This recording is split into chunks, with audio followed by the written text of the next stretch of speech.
Just think of it as the rough draft of the podcast world.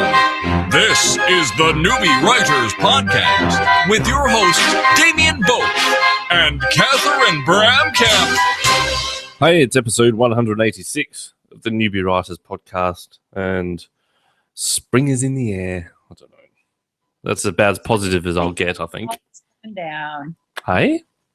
Yeah? What? You have spring, I have fall. Yes. I don't know. Autumn. That's what it's Autumn. called. Okay, I'm sorry. Autumn. Wrong word. Wrong word. Sorry. I don't know. So, how are you doing? I'm doing all right. You know, for me being me. Good. Well, we've got we always have interesting guests, but Yes. we have another interesting guest, Dorie Clark, with us from New York. So it's 9/11, and she is right around the 9/11 memorial, which is kind of, I did not do that on purpose, Dorie. Yeah, that's okay. This is good. We might as well channel our 9/11 angst into productive things like talking to aspiring writers. Yeah. There you go. That's always been my philosophy. So that's been working so far. Dorie, you've written 3 books, right? Standout, Inventing You, and Standout Networking. But what I'm just really intrigued, and we can definitely sproob your books later. But I was intrigued with your TEDx talk, Finding Your Breakthrough Idea. So I wanted to talk a little bit about that and a little bit about how you got onto a TEDx stage and what that experience was like. I would be delighted to talk about that. Absolutely. I've done a couple of TEDx's now. Is that because Catherine wants to be on TEDx? I can imagine that. Well, everybody, instead of practicing your Academy Award-winning speech, now I think we're all practicing in the bathroom to do our TED Talks. So I moved over to that. But I'm curious because they're so darn popular, and I love listening to them. I listen to a podcast that does a summary of the TED Talks, and they're fascinating. So how did you get onto the stage, and tell us about your subject matter? Yeah, absolutely. So the first TEDx that I did was about how to find your breakthrough idea, which is one of the subjects that I cover in my book, Stand Out. And a few months after that, I actually did a second one. The first one was for TEDx Beacon Street, which is one of the larger ones. It's run out of Boston. And the second one was for TEDx WPI, Worcester Polytechnic Institute, which is a college outside of Boston. And for that one, I gave a talk about how to build a following around your idea, which is also one of the themes that I talk about in Stand Out. The way that I got booked for the first talk, actually, this was a rather inadvertent piece of strategery, you could say, because I was very interested in the question, which you're asking now, about how people get booked on TEDx talks. And so I had been invited to have a media pass because I was blogging for Forbes at the time. And so I was invited to have a media pass to attend a TEDx talk. And so I went to it and I interviewed the organizer, and I said, what I'd really like to do a piece about is how people get booked as TEDx speakers, because it seems like a really opaque process. And so, he said, sure. So I interviewed him, and he said, it would probably be a better article if you didn't just talk to me, because, everybody does it a little differently. Why don't I introduce you to a couple of other friends of mine who are TEDx organizers? Because apparently they have a pretty good community where they're connecting with one another. So I interviewed his friends who ran their own TEDx's, got their perspectives, put it into an article. And a couple of months later, I ran into one of those people at a different conference, and he came up and grabbed me and he said, I'm booking speakers for the fall, and I want you to be a speaker. So that was so writing the article was about how I came to his attention, and it ended up turning into a speaking opportunity for me. Very cool. And what was that like to do the talk? Was it nerve-wracking? Was it just like any other presentation that you would do in front of a large group? Was there any kind of different pressure? Well, this is not the case for every TEDx. Some are larger than others. Some are better organized than others. But TEDx Beacon Street, because it is one of the the sort of premier ones, they put a lot of thought and effort into it. So literally months in advance, they will come to you and they'll want to know, okay, what are you talking about? Can you give us the overview of this? They assign you a speaking coach. They have these volunteers who come in as coaches. And so you are supposed to meet with them in person, or if you can't do that, talk with them on Skype at least a couple of times to go over your content. They make editorial suggestions or presentation delivery suggestions. So they take it really quite seriously. And you get there on the day of. And again, at least for this event, this was not the case at the other TEDx that I went to, but for TEDx Beacon Street, which is a larger one, they had a volunteer makeup artist there. So you're really feeling like you're embarking on this kind of formal thing. And it was relatively high pressure because that it's going to be videotaped and potentially that the video is going to get a lot of views. So it is a little bit more high stakes. I mean, there were maybe about 100 people in the room when I was speaking, which is not a big deal. I speak to audiences of that size pretty frequently, but I knew that there were going to be more eyes on me as a result of this. And indeed, that video, which is from about a little less than a year ago, has about 14,000 views on YouTube. So it definitely has been seen by a number of people. So what would their reaction be if they said to you, look, we just want to know, you've got your talk coming up in about a month or two. What are you going to talk about? And you respond with, I don't know, I was just going to wing it. Yeah, they probably would be pretty displeased because they actually lay out for you when you agree to do it. They send you a lot of information about what the speaker process is, what the speaker requirements are. So I can't remember. I don't think they literally made you sign a contract or anything, but they certainly do make their expectations clear that you are going to invest a lot of time in the process and need to make yourself available for these ministrations. But what about the planning that you can do all the planning in the world and then you walk out there and your brain just goes beep? No. Yeah. Shit. Yeah.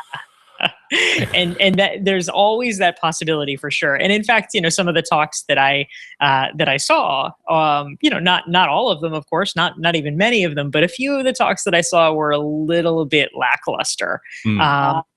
They try to avoid that, but you can't, right? This is just the way of the world, that some things inevitably are going to be less than optimal.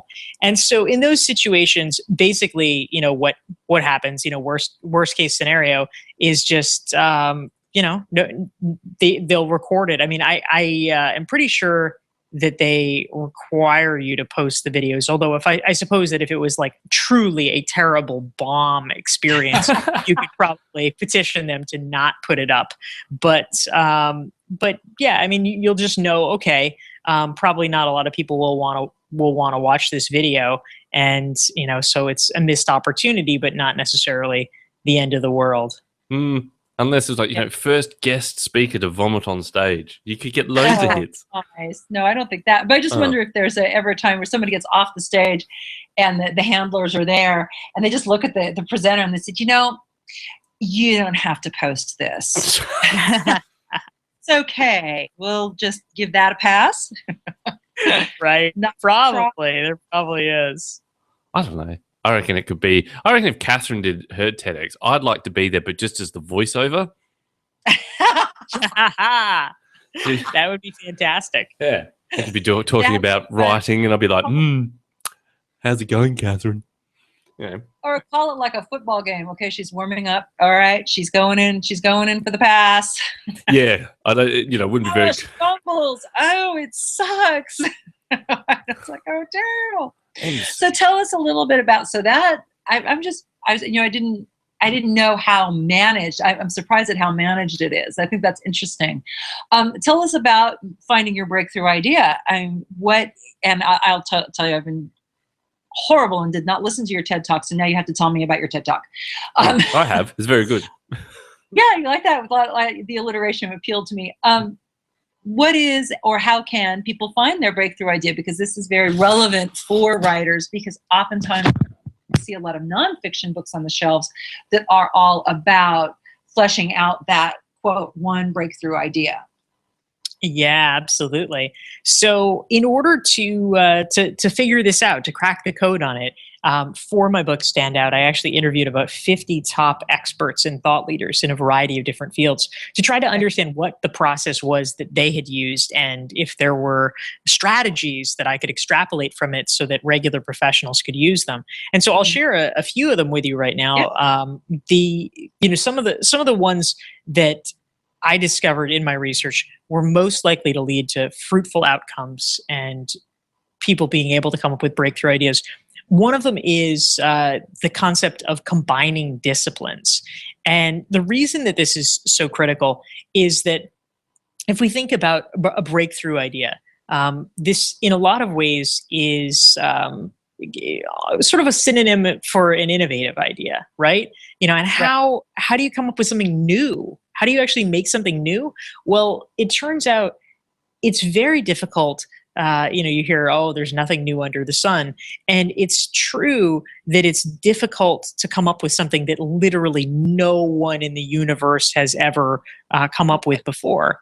Right. But if you can combine two disparate elements that are unexpected or that people have not done, two existing elements, it suddenly becomes a lot easier to create something that really is new. And so one example that I have in Stand Out is I profile a guy named Eric Schott, who's become one of today's leading scientists. And the way that he was able to do this is that he works in biology now.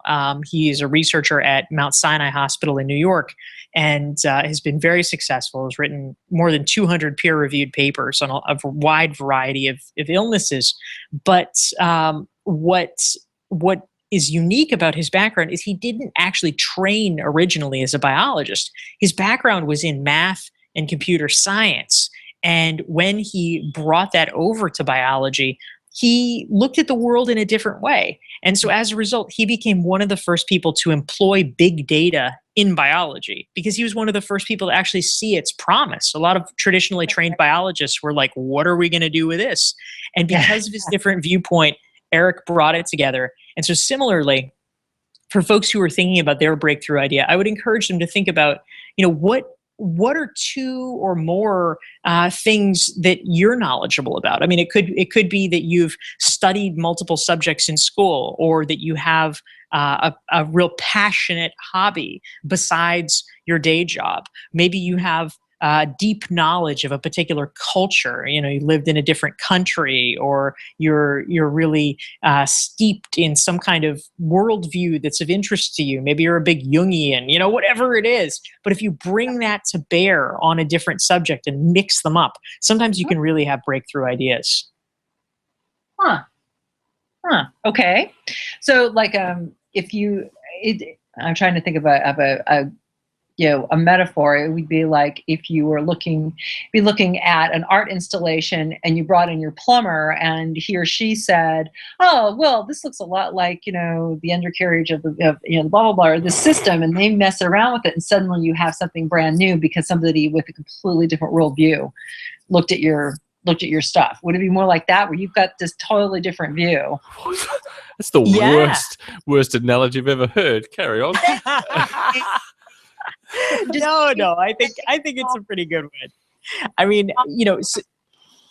some examples, of ways that you can do this. I mean, I worked in presidential politics in the past. I was a spokesperson on Howard Dean's presidential campaign when he ran. And our campaign manager at the time was this guy named Joe Trippi, who became, really part of creating this breakthrough initiative. The Dean campaign at the time was really lauded as being the first campaign to really harness the power of the internet in distinctive ways. And part of the reason for that, a big reason, it was certainly not Howard Dean, who was a wonderful person, but not a techie in any way, shape, or form. It was because of Joe Trippi. And Trippi was originally from Silicon Valley. He had gone to San Jose State University and had gotten fascinated with computers and technology while he was there. And Okay. even though he had decided to make his career in politics and had, moved to Washington and worked on all these different campaigns, he had continued to kind of keep a toe in the water recreationally, following technology trends. And so unlike most any other Washington operative, at that point in time, knowledge of technology was not considered particularly relevant or useful to a Right. political campaign manager. But Trippy chose to do it because it was a hobby that he was passionate about. And it meant that things like blogs and social media were on his radar far in advance of anyone else. And so when he saw opportunities, he jumped on it. Mm-hmm. So then, Right, and to good effect. So then, for like a newbie writer, then how can they apply that if they're sitting there trying to bang away at a story? How can they put that sort of thing into perspective? Yeah, so I think that the key area here for a newbie writer, it's a problem that everybody talks about is that if you're a new writer, you read someone that you really like or really respect, maybe it's David Foster Wallace or maybe it's James Joyce or, whatever kick you're on, and you read that and all of a sudden, for the next month, you sound like that. Oh yeah, that's, you've clearly been reading this person and now it shows. And you're never going to find your distinctive voice if all you do is immerse yourself in one tradition. One mentality, one ideology. If you're a biologist and all you know is biology, it's really hard to have breakthroughs. And similarly, if you are a writer and you're only consuming one type of thing, clearly you're going to sound like that. That's the only frame of reference you have. And so, this is the invitation to explore things widely. This is the place where you say, okay, I love David Foster Wallace and I want to sound like him, but I want to do it as a finance writer. And you blend those things together. That could be wacky. Or you say, you know what? My family's heritage is from Ireland. And so, I've studied post-colonial literature my whole life, and that's really what I'm interested in. But why don't I go back and read a bunch of Irish writers and then see how those two things play together and what ideas it creates for me about your tone, your style, and things like that. When you start mixing and matching, that's when you can really get some interesting things happening. Well, I know then I'm going to cut out any romance in my books because I'm not going to read any romance novels. But maybe you should read them so that you get a different idea. I will not be caught dead having that on my Amazon list. I don't know. But I think it's so to your point, and I think that this I try to do this myself, is to if you are a total, like I'm a fiction writer, is to pay attention to what's going on in technology or paying attention to what's going on in math or in science, so that you're not just, in this spiral. Like you said, if you're just reading everything that you already agree with, it's very hard to pull out and find another idea.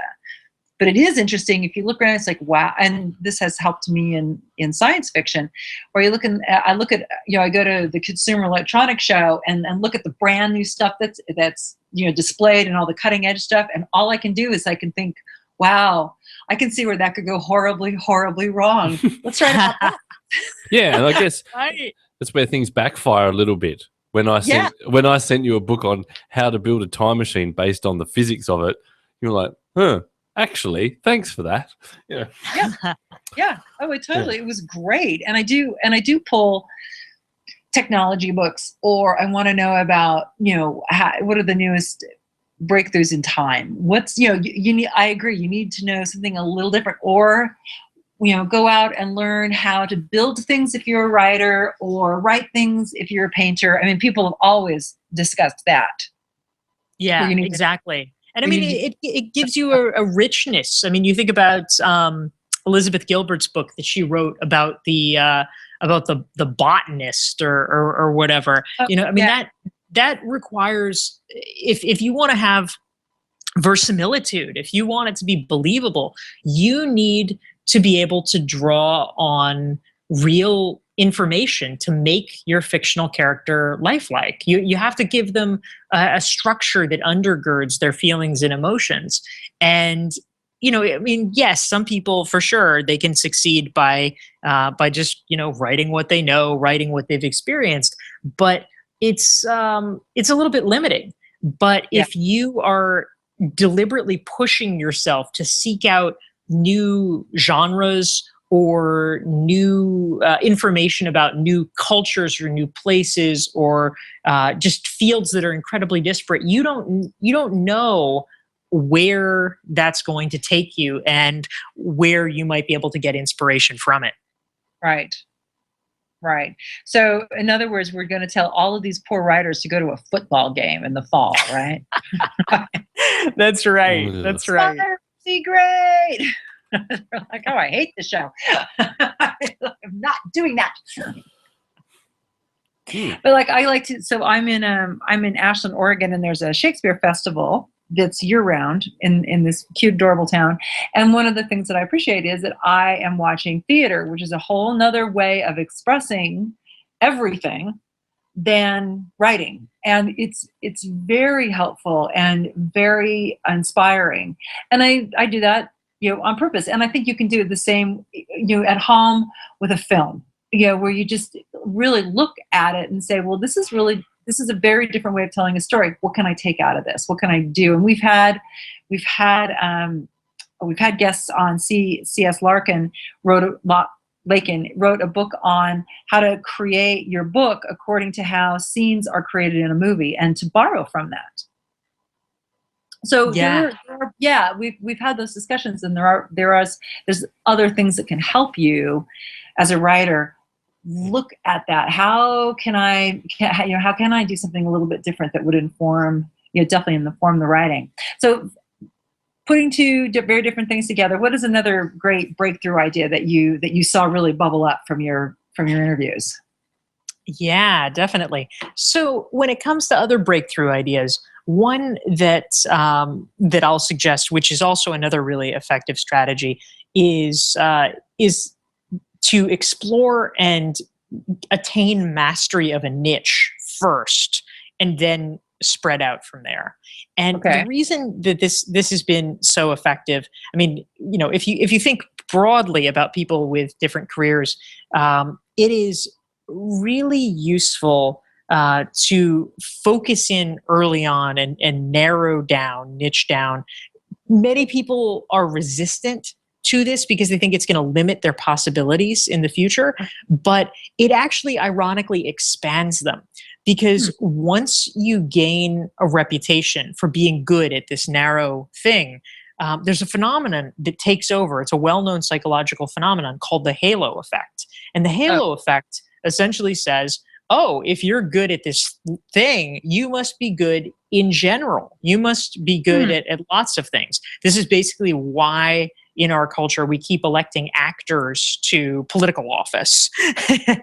And so, with this, if you are able to really be successful in a certain genre, let's say, or a certain area of expertise, then you can also gain connections, credibility, etc. Which once you're there, the trick is you don't want to stay there forever and stagnate. You want to keep expanding out. But having that niche, having that initial toehold, is very powerful up front. So you think about somebody like J.K. Rowling. I mean, clearly, she maxed out Harry Potter. She was the goddess of YA literature.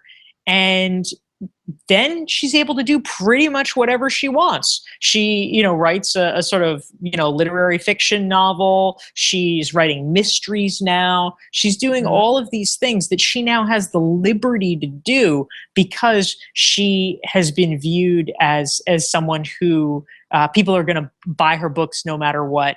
And she's just talented in general. But this goes against how a lot of us were raised to be, quote, well-rounded. So how does somebody who, is good at a lot of things, how do they manage that? Because that's a hard transition. Absolutely. And, I think that, I'll say up front, this is not a universal prescription. And so if people are really opposed to it, they certainly don't need to follow a niche strategy. There are other ways of succeeding, but it is, for people who feel comfortable doing it, a pretty effective strategy. The trick is really to think it's not about permanently closing doors. It's about prioritizing, and it's about saying, well, what am I going to focus on now? Because if you are doing a million things, if you are a mile wide and an inch deep, you really can only put a certain amount of effort into each of those things. And it becomes a little bit like a crapshoot about, well, maybe this one will hit, maybe that one will hit. Whereas if you put sustained focus into saying, you know what, I love fiction, I love nonfiction, I love screenwriting, I love poetry, but I'm going to start with poetry.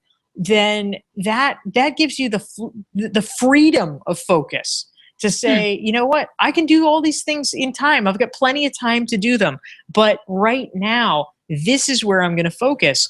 And you can actually make far more progress. It compounds, it goes much faster because you're able to do all the things you need to do. You can network at poetry conferences. You can be submitting to the right journals. You could be taking classes with the right people, which you just simply wouldn't have time to do if you were trying to do 10 things at once. Have you ever considered, writing a book that is fiction based, or would that be too much of a clash now from what you do now? Could you imagine seeing your name on a book and it says, author of Standout, and now the latest offering from Dorie Clark is about a monkey and a wizard? Yeah, I love it. Well, anybody can do this stuff, as a hobby and as a creative outlet. I mean, a lot of these things depend on what is your goal for what you're doing. If the goal is just creative expression, and it doesn't necessarily matter how many copies you sell or whatever, then sure, you can do whatever. I mean, it can be your equivalent of some people garden, some people write books about monkeys and wizards, and no problem. If you're doing it in a way where you are focused on, how do I make a living at this? How do I make sure that of course, I'm doing something that I care about and that I'm passionate about, but also I need to make money doing it, then you need to think of it a little bit differently. And that is essentially, how do you extend the product line? So for me, if I were writing a fiction book, which is something I actually would like to do, and I think it's entirely conceivable that I would do it, I'll tell you, the first thing that I would do is because I have built up an audience of people that likes my business writing and expects me to do that. That's sort of the the brand expectation. The first fiction book that I write should be a business fiction book. Yeah. And so that can take plenty of forms. It could be, the business parable is a popular subgenre where you kind of write a story for business people about, like John Warlow has a good book called Built to Sell, where he writes a story about somebody who wants to sell his company, and then he tells it, and then he sort of explicates it for the readers so that they can learn through stories. You could do that. You could write a business thriller. There's a guy named Joseph Finder who's done that very well. But it would need to, if you think about Venn diagrams, it's about, okay, how do you move into this area that's related, but it's adjacent, but it's just a little bit different. And so then once I write my first fiction book, business fiction book, and that's successful, then I've created a new audience that's like, oh, well, they're not necessarily even drawn in by the business part. Maybe they like the fiction part. And that's the building block, which would then enable me for my second or third or whatever fiction books to begin to branch out into monkeys, wizards, or whatever I like. Would you, though, if you were to do that, though, would you decide to choose like a pen name? We hate pen names on this show, but we'll just entertain the idea. And if so, What would it be? Have you got your pen name for that wizard book? We'll call it that. We'll just make shit up, You know, I'm sort of anti-pen name too, because Yes. I think that that having your oeuvre is important. You know, I think that you can connect the dots if you make the effort and do it right. This was actually the subject of my first book, Reinventing You, is about personal branding and how do you tell your story and explain it in a way that makes sense to other people. And so I think that, you know, of course, the exception is if it's something that you think might somehow damage your existing brand or just be so far off that it would really be confusing to people or problematic. So I wouldn't necessarily try to be a business author and an erotica writer. Those two things would maybe be an acceptable combination. I know, because you didn't know with 50 Shades of Grey then. Well, you don't know who that poor writer is. I mean, who knows? E.L. James came out of nowhere. But yeah, if you had a reputation to maintain, you might want to consider something. But even then, it's too easy to Google you. It's too easy to figure it out. And then you're not being authentic about what you're up to.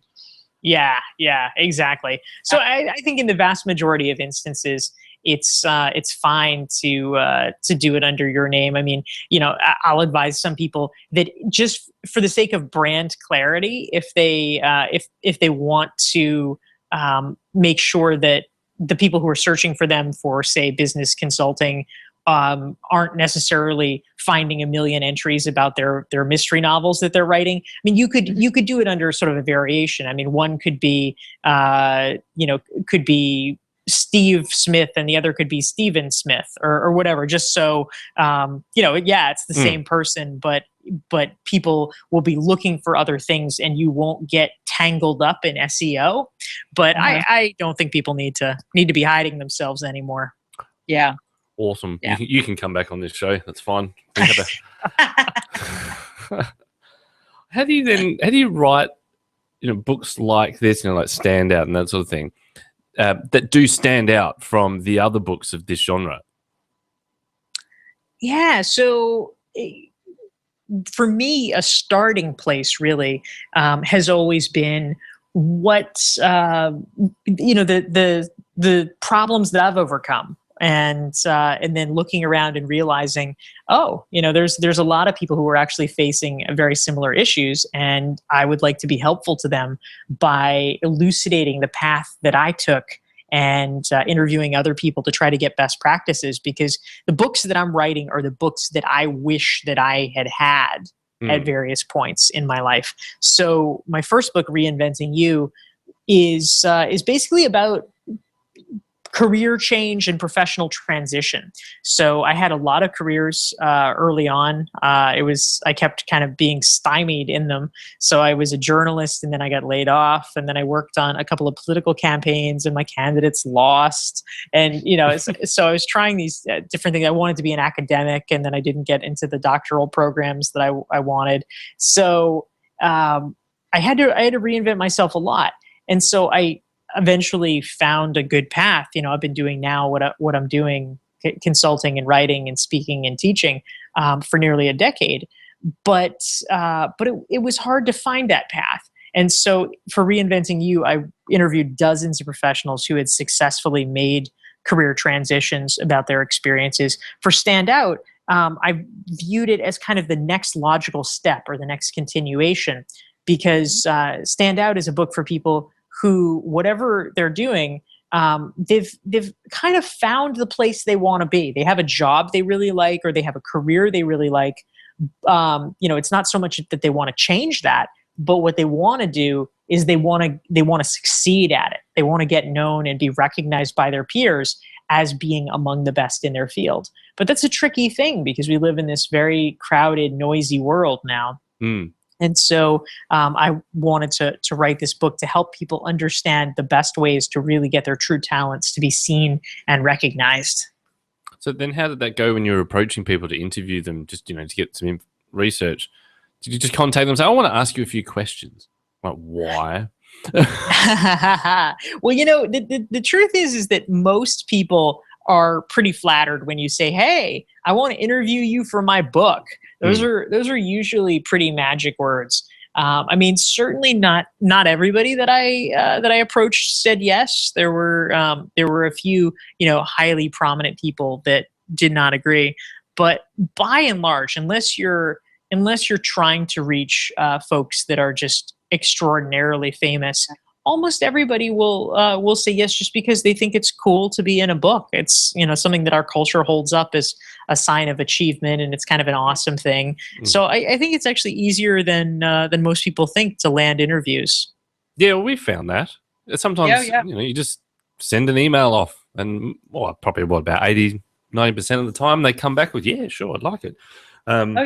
It's not a hard sell, which is cool. It makes my life pretty easy. And I agree with you. I've only had a couple of people bug out because they were so busy that we weren't enough, of a priority for them. But everybody else is like, you're on, it's like, come on, we'll talk. You can talk, you can promote your book. It's all good, and people are very generous with their time about that. It's very nice. Yeah. Well, the other thing I found, it's only happened a couple of times. I don't know if you had this when you were doing the interviews. Someone halfway through it says, "This bit's not going to be in there, is it?" And I have to, in our case, have to say, "Yeah, well, maybe we need to tell YouTube that because it's being streamed out there for my backup at the moment." And then, then the whole interview changes. Then after that, that's right. Stop talking to us. We found that. Then if I've said, well, it is being streamed at the moment, they tend to shut down a little bit. It's like, oh crap, I was relaxed before, but now the stakes are higher. I don't know. Right. But it's probably now. Let me ask you this: did you sense? I get this question from my clients.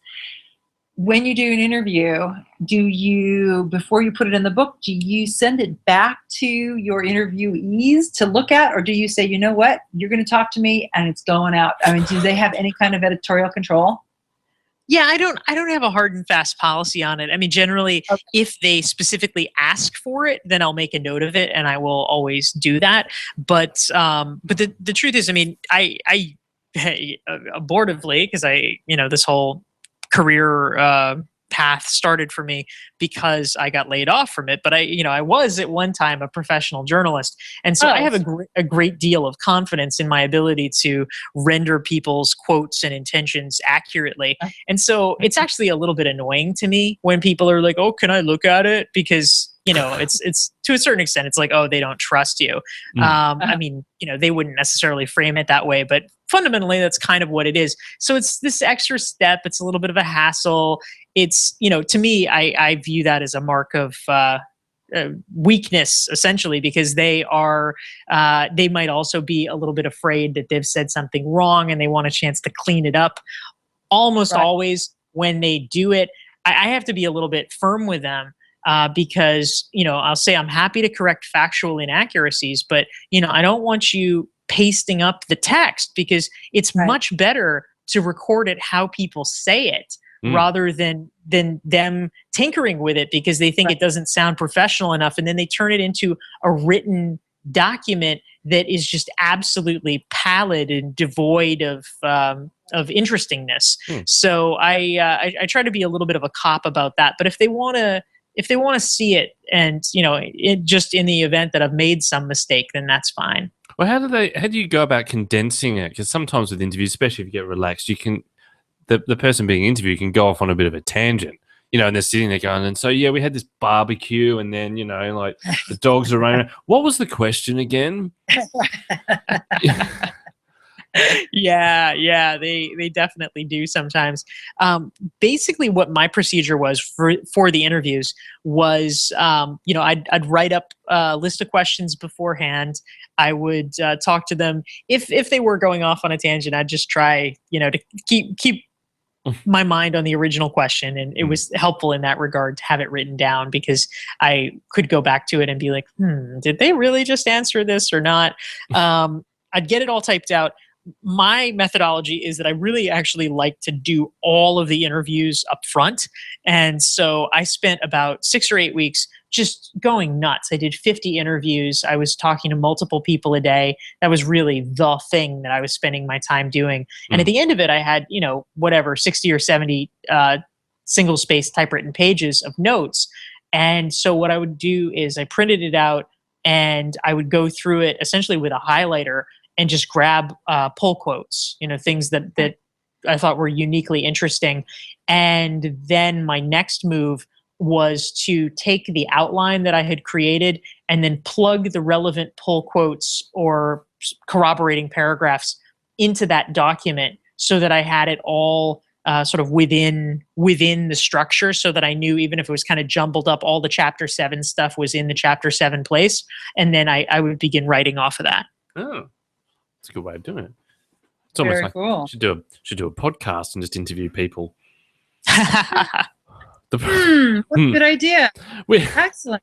I mean, we're looking at doing something, but we're doing it in reverse, though, aren't we, Catherine? We're looking at our shows and then seeing what we can glean out of that for a book. But that's a big task, especially when you're at 186 episodes. That's a lot of re-listening time. It is. It's a lot. I'm going at it in a different way, and so when we get to that point, first of all, I'm in the middle of editing future run, so I'm doing that first. But then, I'm going to start looking at our episodes, quotes from our contributing interviewers, and then taking some old material and putting it together. So it'll be a whole kind of combined project. And we'll see how it goes. Still, it's a pretty big undertaking. I mean, it is a big undertaking. That's why I'm busy editing something else. You need some virtual assistants. You can get people really cheap to create transcripts of all of it if you haven't already, and then you can just skim it, and it'll go a heck of a lot faster than 186 hours of listening time. That's a good idea. Oh. Thank you. That's a very good idea. Well, the Philippines, man, they've got tons of companies. I actually have a Filipino assistant, and they have tons of companies that will find you a Filipino assistant, and they speak good English, and you can do transcriptions at very affordable prices. That's a bit scary though, because I just talk a lot of crap on this show sometimes. It'd be very scary to see it all written out, right? But a little bit of me is now thinking that's a cool idea too. Yeah, that might be really interesting. Thanks for that. Well, tell us where we can find you, and tell us, what do you want to promote right now? This is your opportunity to go for it. Yeah, thank you. Well, if for folks that are listening that are interested in developing their own breakthrough ideas, I actually created a free 42-page workbook, which is adapted from Standout, and it is a series of 139 questions that actually walks you sequentially through the process of developing your own breakthrough idea and building a following around it. And so for folks that would like to get that, it's available for free on my website. It's dorieclark.com, which is DORIECLARK.com. And there's other good stuff they can find there too. There's about 400 free articles that are available on everything from personal branding and productivity and networking, all kinds of helpful things like that. And I am active on Twitter at Dorie Clark. Cool. Wonderful. Well, thank you so much. Hang on, I've got a really relevant question, but you did a talk. Okay. Not that, Anyway, you did a talk at Google. I did. Are they nuts there? I've actually done 3 talks at Google, as a matter of fact. They're pretty cool. I mean, it was great to visit their offices and their headquarters. They do have a lot of amazing stuff. I mean, they have these bikes, these Google bikes that people can ride all around campus at the main Mountain View campus.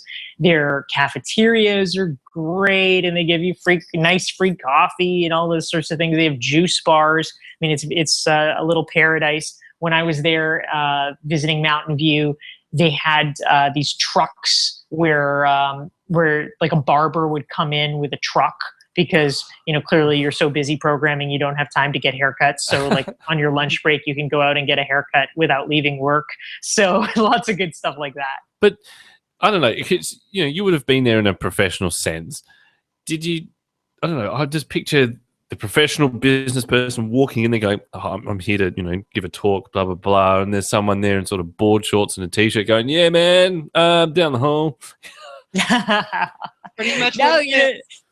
all the people that I've dealt with have actually been super professional. I'm sure that that they probably have, sort of weird, curmudgeonly, just socially inept programmer people, but there's a lot of other functions at Google where you have to be so sharp on people skills. All the business development people, all the sales people, all the program sort of program managers, anybody like that.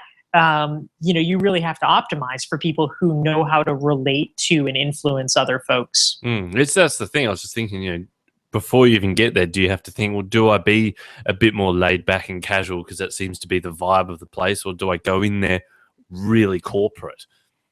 That would just be something that would mull around my brain before I got there.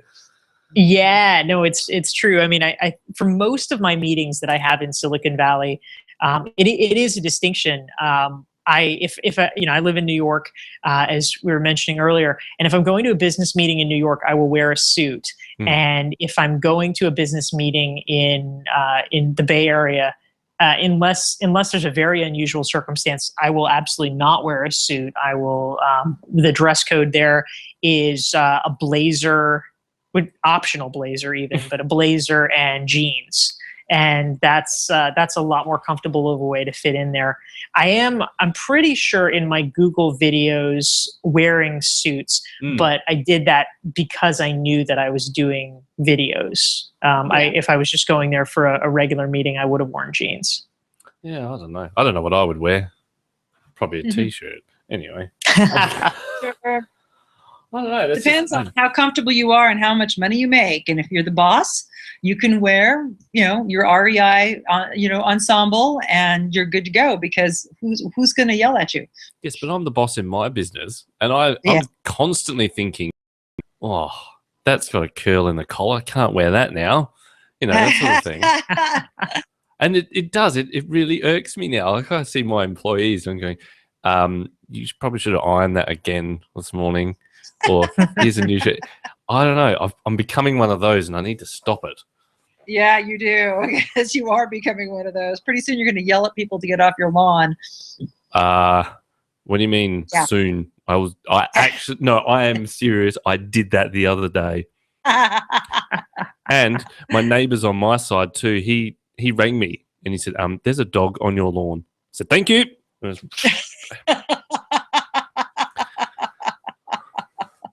Was out there. But it was funny. The kids had to knock on my door the other day. They go, "Excuse me, the ball went over the fence." I went, one of those calls. Oh, that's a shame. How would you like to solve this problem? Can we get it? Sure. Anyway. All right. Well, hey, we got some things we need to do, so please stick around, Dorie. We've got things like a prompt and a word of the week to do. I don't know if you use prompts or anything to get into the mood for writing, but some people do. Did you want to read this one out, Catherine? Prompt? Yes. Have you got the notes in front of you? I can.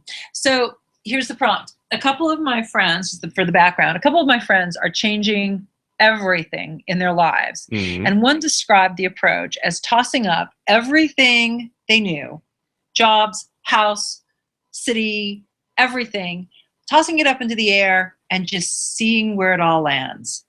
So the prompt is, what would you toss up? Is there anything that you wouldn't toss up to see where it landed, that you would just leave to chance? And when you think about it, that is the essence of a good journey-based story. The hero ends up tossing everything in his or her life into the air and then reacts to where the pieces fall. I don't know. I like spontaneity, but yeah, that seems a bit silly. It's scary spontaneity, and I have all these friends who are in the midst of this radical changes in their lives. It's very interesting. I've got a mate who's very minimalistic. Right, and he's looking at downsizing even more into like a studio apartment, and he looked at it the other day because I caught up with him for a drink.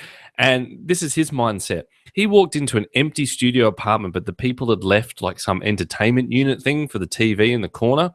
And he apparently said to the real estate agent, it's a bit cluttered in here. And they said, there's nothing in here. He says, well, that's in the corner. And his idea is he's thinking of literally just having a bed in the corner and that's it. Wow, that's pretty minimalist. He tries to push the limits to see how far he can go with basically nothing. Well, that's an interesting prompt. I'll have to think about that. What are the basic? Can you fit everything that you need to live in a briefcase or in a backpack? He could. It's a bit scary, and yet you come to my place and there's crap everywhere. That's because you have equipment with which you need to work, so it's okay. I guess, like Dorie, you'd be the same a little bit. Living in New York, that'd be a fairly crowded sort of place. You couldn't have a sprawling house full of shit, really, could you? No, it's true. I actually have implemented a rule, as a matter of fact, and this is a rule from my mother, who always likes to send me random things. Oh, whose phone's that? And anyway, my mom would always send me these kind of random gifts, which was very sweet of her. But when I moved to New York, I could just no longer do it because there was not room, and she hadn't been to my apartment. And so she couldn't picture it. She just had no idea. I mean, she lives in North Carolina. You have all the space in the world there. And so I had to create a rule for her. And the rule was that she is not allowed to send me anything unless it fits in an envelope, unless I have specifically requested it. So it's a little hardcore. But she was just getting overexcited, being like, you know what you need, baby? You need a step stool. And I'm like, no, I don't. That is so sweet. But it's like, a large coffee maker. I have 4 inches of counter space, but thanks for that. Didn't you want that treadmill? No, there's a gym downstairs. It's fine. Yeah. Exactly. Oh my God. I don't know if I could just throw everything up and see where it lands. I'm too organized, and I like to be organized well ahead of time for everything, I think. Yep. But it depends on your age. Now you're in the middle of making everything work and you've got it all lined up. These are people in their mid-50s where we're saying, all right, we're not, you forget in our country, forget pensions, forget anything for retirement. You're on your own. Thank you very much.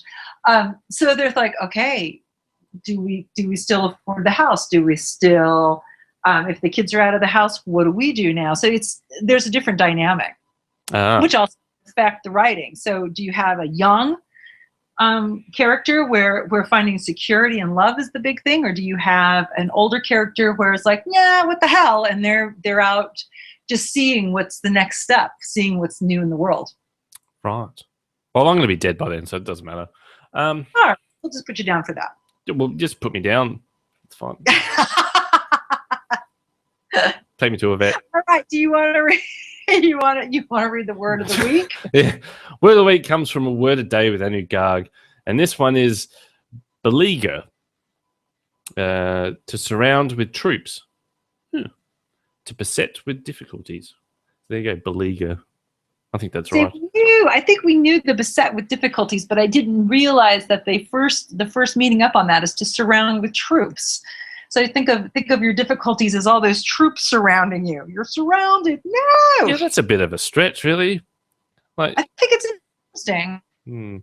Beleaguer. I don't know how you'd get that into a sentence that would actually allow you to get the meaning of troops across. I think everyone would go, hang on, that doesn't make sense now. All right. Well, let's do a tortured sentence. Oh, yes. Next time, don't put the Roman farces on the right slab. Tortured sentences. That was the producer of TED Talks, and Dorie said, I'll just wing it. That's right. Yeah. He sent me that because they record everything. Good. Now, this one, where'd this come from? This is another attempt to figure out Jonathan Swift's Modest Proposal. Mm-hmm. So, and then this is everybody's who listens to the shows, you're gonna need to read Modest Proposals so you know where these poor students are coming from. The children, here's a sentence: the children themselves too small and weak to work then grow up to be beggars, thieves, or immigrants and burdens to the public. It's just words. Sounds like what something Donald Trump would say, is what I'm thinking. Oh, yeah. Actually, Dorie, you're a political speaker, on that sort of campaign. What do you think of Donald Trump? You just shake your head? Donald Trump has done an amazing job at capitalizing on the dissatisfactions of a certain portion of the American electorate. I like every other pundit, I don't think that he actually can go the distance. I mean, we'll see. I could be surprised, but it's never happened before that a true protest candidate of his ilk, somebody who is to a certain extent, this kind of completely unscripted, completely unpolished, almost willfully ignorant. And I say this not about his political views, but for instance, when it comes to debate prep, debates are considered critically important in the presidential selection process. And Donald Trump says, no, I don't prepare. I don't need to prepare.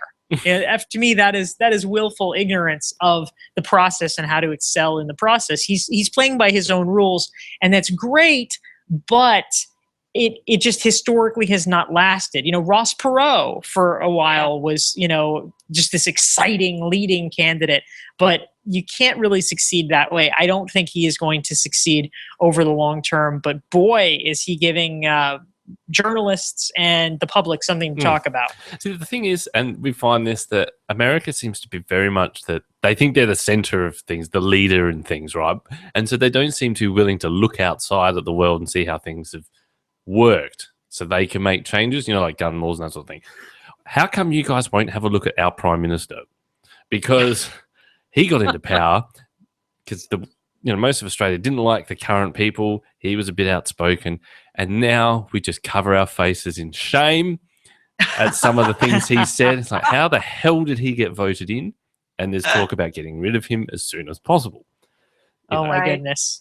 That happens. Then that happens in our electoral process as well. It's like, oh, that was a mistake. Yeah, well, yeah. Ours. Yeah. It seems every week he makes a comment about how something to do with Nazis. It's really bad, and we just sit there going, "Oh my god, where did that come from?" And then we see it cut to then Donald Trump talking about a female journalist in a really disgusting sort of way, and I'm thinking, oh my god, you guys are going down the path as well. You are not alone. Man, it's all a bit of a farce. It's just a circus. Yeah, pretty much.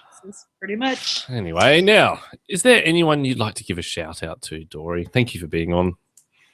Oh, thank you. Absolutely. I appreciate you guys having me.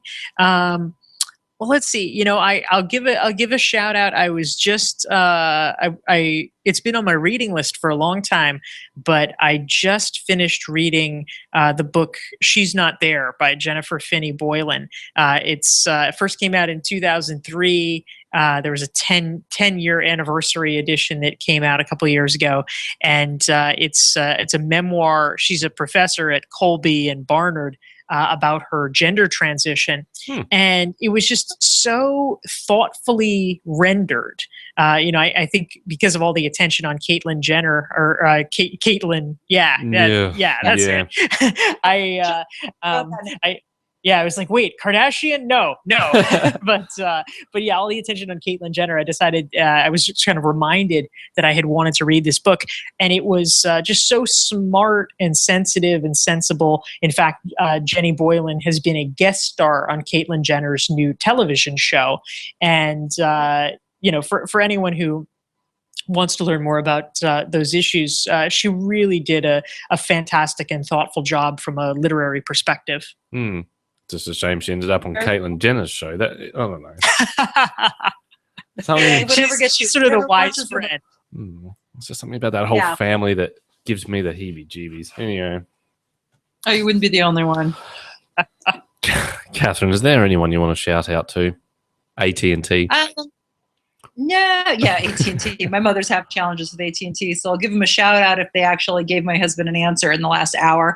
And just a shout out to the Oregon Shakespeare Festival, one of the best run, most creative group of people, performances. Everything is run smoothly. Everybody's on board doing everything perfectly to make your experience the best it can be. It's an amazing, amazing festival, and the performances are over the top. So if you're ever in the States and you want to see something truly impressive and you've already been to Broadway, the Shakespeare Oregon Festival is your next theater stop. Oh, there you go. Well, I'm just going to give a quick shout out to my boy Julian. We were out to dinner last night, and as we got up to leave, I knocked a bottle of water over on the table. The waitress was there. She said, "It's all right, I'll just clean it up." And as we're walking out, Julian says, "Well, dinner was good until Dad got involved." So thanks, buddy. Anyway. Until Dad got involved. That's great. Yeah. Well put. Yeah, well put. All right. Well, that'll do it for this week. Who have we got on next week? We have Brooke Warner, who is the founder and president of She Writes Press, which is a Bay Area publishing company. Cool. And we're going to talk to her about the publishing industry. Fantastic. Well, until next week, we'll see you then. See you then. Your book starts here on the Newbie Writers Podcast.